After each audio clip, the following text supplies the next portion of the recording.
कहानी उस टाइम के बाद की है जब जेक सुली और नेटेरी ने अपने प्लेनेट पेंडोरा को बचाने के लिए इंसानों के साथ फाइट की थी और उन्हें हराकर अर्थ पर वापस भेज दिया था।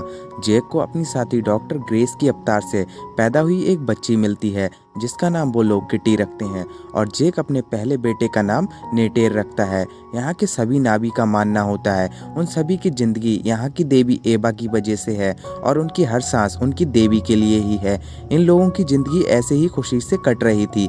जेक के अब 4 बच्चे हो चुके थे। धरती के लोगों के पेंडोरा से चले जाने के बाद यहाँ पर इन्हें कर्नल का बेटा मिलता है जो काफी छोटा होता है। कर्नल मर चुका था इसलिए इस बच्चे को यही लोग पालते हैं।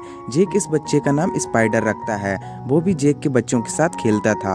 वो अब इन्हें ही अपनी फैमिली मान चुका था, लेकिन नेटेरी के लिए वो अब भी एक एलियन था क्योंकि वो उसके बच्चों से हमेशा अलग ही रहेगा। जेक अपने बच्चों को सब कुछ सिखाता है।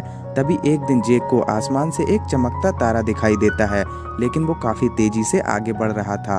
पास आने के बाद पता चलता है ये तारा नहीं इंसानों की स्पेसशिप है जो एक बार फिर से पेंडोरा प्लेनेट पर तबाही मचाने के लिए आ रहे थे और इस बार वो काफी तैयारी के साथ आते हैं। स्पेसशिप और बड़े बड़े रोबोट के आने के बाद जंगल में आग लग जाती है जिससे काफी जानवर मारे जाते हैं और एक बार फिर से हर तरफ तबाही तबाही होती है।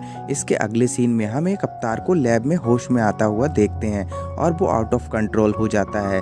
तभी उसके साथी उसे पकड़ते हैं। ये अवतार कर्नल का होता है जिसे नेटेरी ने अवतार 1 में ऑलरेडी मार दिया था। फिर हमें दिखाया जाता है कर्नल की मेमोरी को एक चिप में डाल दिया गया था। अब इस बार कर्नल जेक सुली को हर हाल में पकड़कर मारना चाहता है। इसके अगले सीन में हम देखते हैं जेक अपने बाकी साथियों के साथ मिलकर इंसानों की ट्रेन को तबाह करके उनके हथियार लूट लेता है। इस ट्रेन में इंसानों के खाने का सामान भी था। यहाँ पर हम जेक के 2 बेटों को देखते हैं जिसमें एक बेटा इंसानों के किए गए हमले में घायल हो जाता है लेकिन उसकी जान बच जाती है। इसके बाद ये लोग अपने ठिकाने पर वापस आ जाते हैं। घर तबाह होने के बाद अब ये लोग गुफाओं में छुपकर रह रहे थे। इसके बाद जेक अपने बेटे को डांटता है क्योंकि उसके मना करने के बाद भी वो लोग उसके पीछे गए थे। दूसरी तरफ हम कर्नल को देखते हैं जो एक बेस पर अपने साथियों के साथ पहुंचता है और वहां की कर्नल से उसे पता चलता है जेक उनके काम के लिए मुसीबत बनता जा रहा है। वो पेंडोरा को इंसानों के लिए रहने के लायक बनाना चाहते हैं। फिर कर्नल जेक को मारने के लिए एक प्लान बनाता है। इसके बाद कर्नल अपने साथियों के साथ जंगल में जाता है और वहां पर जैक के बच्चे भी खेल रहे होते हैं। वो कर्नल को उसके साथियों के साथ देख लेते हैं। फिर वो ये बात जेक को बता देते हैं। जेक उनसे कोई भी हरकत ना करते हुए चुपचाप वहां से जाने के लिए कहता है। फिर उसके सभी बच्चे चुपचाप वहां से जाने लगते हैं, लेकिन तभी कर्नल की नजर उन पर पड़ जाती है और वो उन सभी बच्चों को पकड़ लेते हैं। कर्नल की नजर फिर स्पाइडर पर पड़ती है और वो उसे पहचान लेता है कि वो उसी का बेटा है। वो अपने साथ सभी बच्चों को लेकर जा रहे थे, लेकिन तभी वहां पर जेक और नेटेरी पहुंच जाते हैं। तभी उनके बीच फाइट होने लगती है और जेक किसी तरह अपने बच्चों को बचाने में कामयाब हो जाता है, लेकिन कर्नल स्पाइडर को पकड़कर ले जाता है। जेक फिर अपनी फैमिली की सेफ्टी के लिए उन्हें कहीं दूर लेकर जाना चाहता था। जेक नेटेरी से कहता है मैं इन सभी नावियों का लीडर हूँ और कर्नल सिर्फ मेरे पीछे पड़ा है, हमें कहीं और जाना ही पड़ेगा और वो स्पाइडर को टॉर्चर करके यहाँ का पता भी निकाल लेंगे और मैं अपनी वजह से यहाँ के सभी नावियों की जान खतरे में नहीं डाल सकता। दूसरी तरफ हम देखते हैं स्पाइडर को बहुत टॉर्चर किया जा रहा होता है।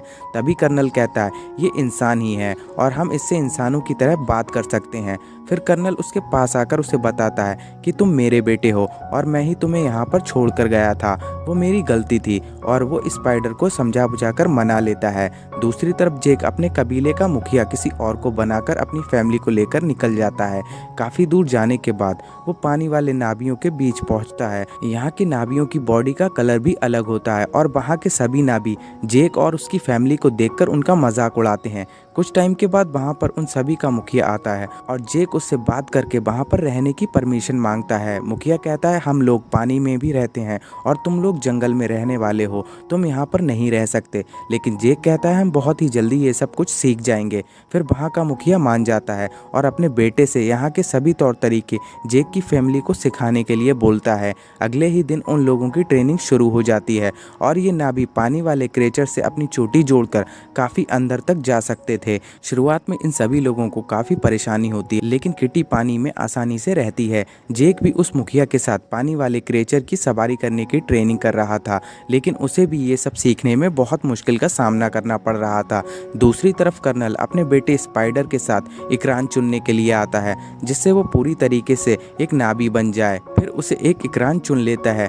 जेक के बच्चे भी धीरे धीरे सब कुछ सीख रहे थे। एक दिन मुखिया का बेटा किटी का मजाक उड़ाने लगता है और उसे परेशान करता है। तभी किटी के दोनों भाई नेटेन, रॉक्स और मुखिया के बेटे में फाइट होने लगती है। इसके बाद हम देखते हैं जेक अपने बेटे को समझाता है कि यहाँ पर इन लोगों के साथ हमें रहना है, तो सब लोगों के साथ दोस्ती बना के रखो। फिर अगले दिन वो लोग जाकर मुखिया के बेटे से माफ़ी मांगते हैं और रॉक्स उसकी तरफ दोस्ती का हाथ बढ़ाता है, लेकिन मुखिया का बेटा दोस्ती का नाटक करते हुए उसे एक जगह पर लेकर जाता है और उसे बताता है यहाँ पर वो लोग शिकार करते हैं। जब रॉक्स यहाँ पर शिकार करने के लिए जाता है, तब मुखिया का बेटा और बाकी लोग उसे वहाँ पर अकेला छोड़कर चले जाते हैं।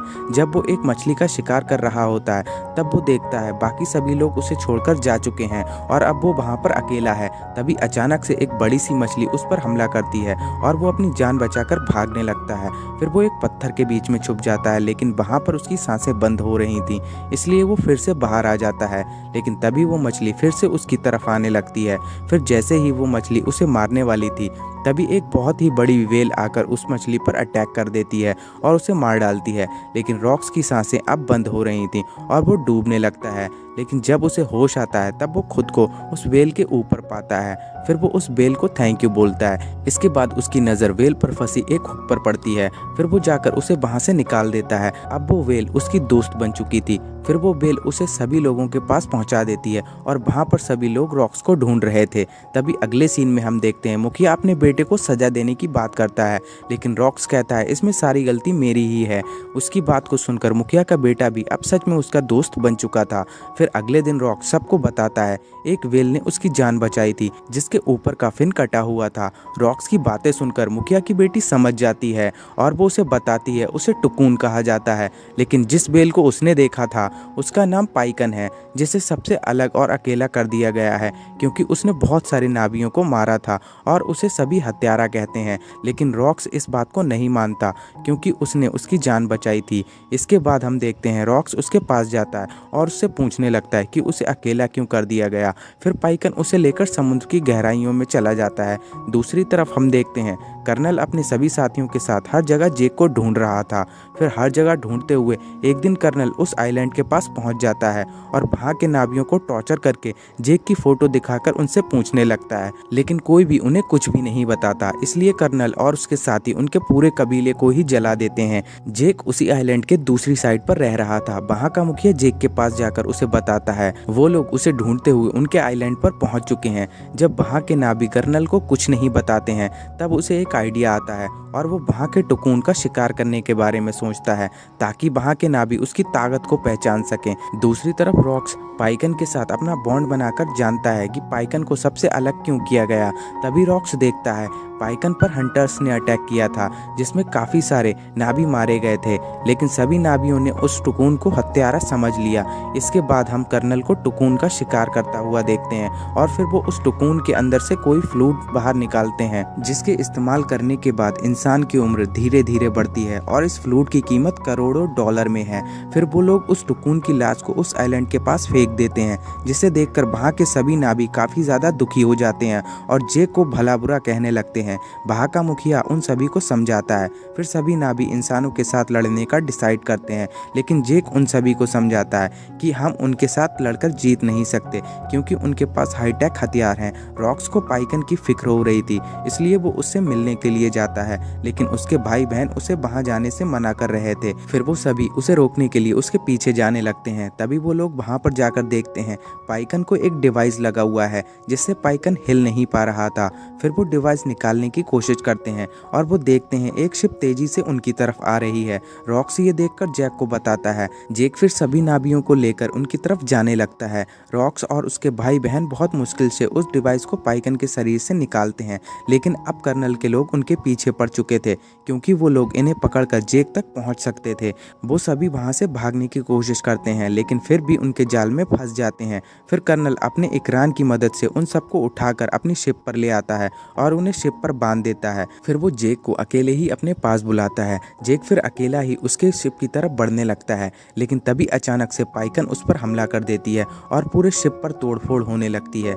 ये देखकर जेक को हमला करने का मौका मिल जाता है और फिर वो सब मिलकर उन पर अटैक कर देते हैं। नेटेरी भी अपने इकरान पर बैठकर उन पर हमला कर रही थी। सभी बच्चों को उनकी कैद से छुड़ा लिया जाता है, लेकिन इस बार वो किटी और उसकी छोटी बहन को पकड़ लेता है। वो शिप भी टूट रहा था और अब किसी भी टाइम वो डूबने वाला था। इस लड़ाई में नेटेन को गोली लग जाती है, जिसकी वजह से उसकी मौत हो जाती है।